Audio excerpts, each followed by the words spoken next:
System monitoring should be same as the smart home. You do not need to see it. You don't even need to know that it exists. But when you need it, it should be there for you. Today we'll be looking at the system monitoring inside Home Assistant. We'll start in a couple of seconds.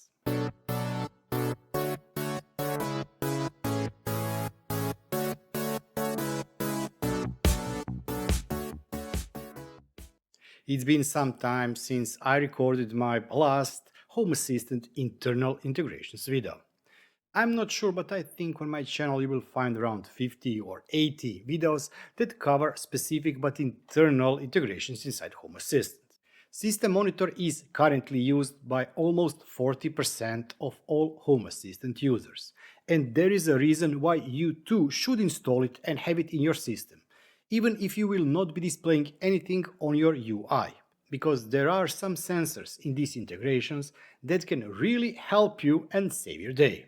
Before we dig into how you configure it, and no, you don't need to do that in a YAML anymore, I think it has been migrated to UI Editor around January this year. Let's first look at what you will get with this integration inside your Home Assistant. This is just a sample UI dashboard that I've created with just some of the data that is available from this integration. For example, we can track the CPU temperature, the RAM used, which is good to track to know if you are reaching 100% or not.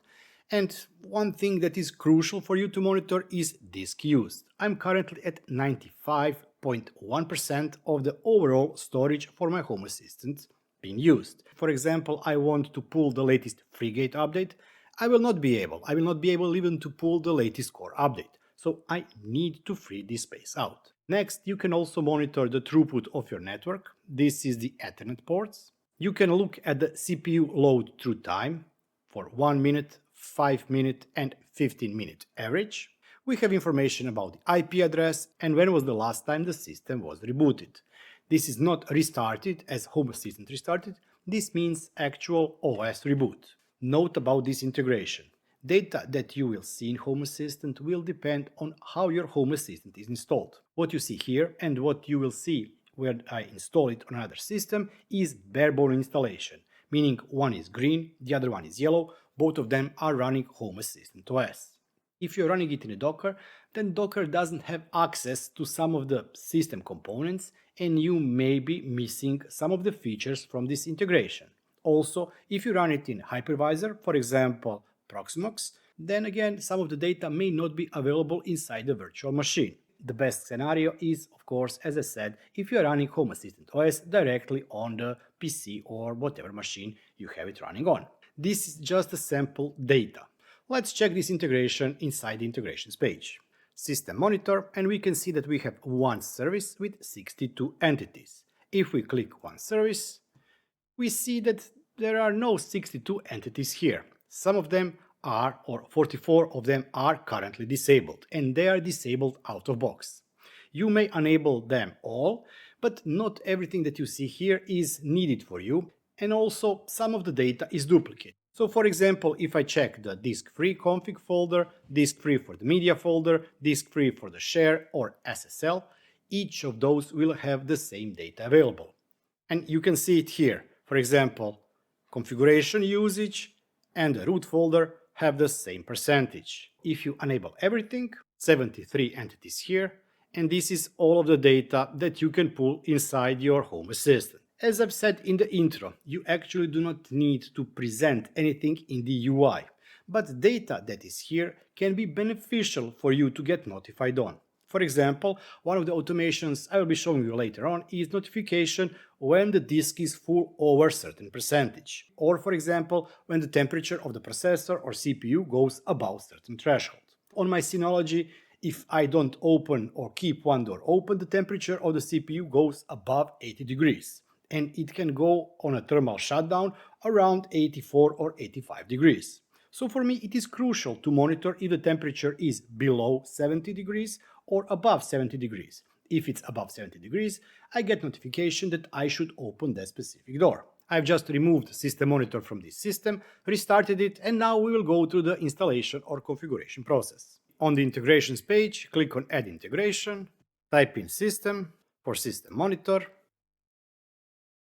click Submit, I'm not sure if I have data center in this room. No, then I will be using this one here and finish.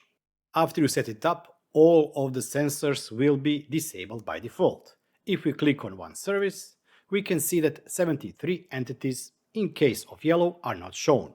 We can click on them, and then you need to enable those sensors that you think will have the most sense for you. I have enabled these sensors here, and if you do not know how to enable them, you just need to click on it, click on cog, enable, OK, and update. It can take up to 30 seconds or sometimes even longer for the data of the sensor to get populated. If in 30 seconds or 1 minute the data isn't populated, of course you can just restart your Home Assistant and all the data will start coming in. What are some of the things I really recommend that you keep track of? One is the memory usage, the other one is CPU usage, and of course the disk usage. The next thing I would recommend to track is processor temperature and also last boot. Last boot can be beneficial if, for example, your Home Assistant crashes, so that you know that it actually crashed or lost power and rebooted instead of it just getting rebooted from the command line or from the user interface. There is a difference between the boot of OS and the difference between the boot of Home Assistant Core. In this case, it will monitor the OS reboot. But there are even more things that you can do with System Monitor. For example, if we go back, click on Configure, we can also monitor some of the processes. For example, let me click on Python 3. We can select additional processes, supervise, click Submit. And now we can also track the Python 3 S6 supervise if they are running or not. This is just a simple way to monitor your system, but I think it will give you enough information so you can make educated decisions. Without it, you may be running blind. With this one, you can pinpoint some of the potential issues. For example, if the network throughput goes out, there is maybe something going on with the machine. It is sending the data that you do not intend for it to send. If the CPU temperature goes too high, the CPU may be throttling back, so you have lower performance. These are all the things that can help you monitor, manage, and also improve running of your Home Assistant. But one of the things I would recommend is to create a couple of automations. For example, automation like this. When System Monitor disk use is above 93%, we are using here the sensor System Monitor disk use and the fixed number above 93. And then I do service call notify.beardedbot. Beardedbot is actually the Telegram bot for this recording setup with the message current disk usage is at, and then it pulls value from this sensor, percentage. Or we can create automation, new automation, add trigger, entity, numeric state, system, monitor, processor temperature, above, let's for the sake of the recording state 35 degrees. Then we add action, notify, send notification to my mobile phone saying that CPU temperature is at, and then you can of course once again create template. And now with this automation, we will receive notification on our mobile phone, whatever the temperature is, if it triggers or goes above 34.8 degrees, which we specified here. But if you want to add items to the UI, I would recommend once again using Mini Graph Card, which is a hex component, to show those graphs in the UI. They are still, in my opinion, better than the internal ones in Home Assistant.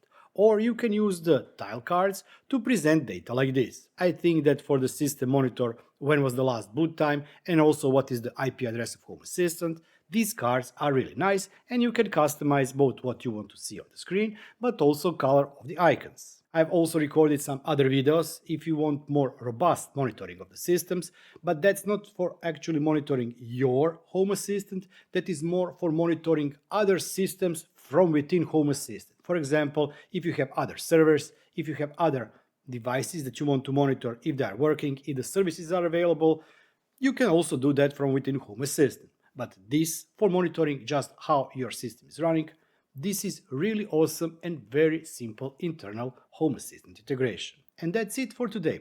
I really do hope that you will find this video interesting and that more of you will be using internal system monitor in the future. It can really help you with system monitoring. If you did like this video, don't forget to give me a thumbs up. And while you are already there, check that you are also subscribed. But I also want to thank all those wonderful people that have, besides pressing subscribe and like, also pressed the join button and they have become a YouTube channel members. Thank you all for all of your support. But also I must thank all of you that watched, liked, subscribed, commented, shared, and overall have been active on my channel. Thank you. If you too want to support the channel, you can click the join button down below and become a YouTube channel member for only €2 or $2 per month. Or you can go to my merchandise store and get something there. Last but not least, you can always send me super thanks and I will be super thankful for that. I will be seeing you next time. Until then, bye bye and have fun.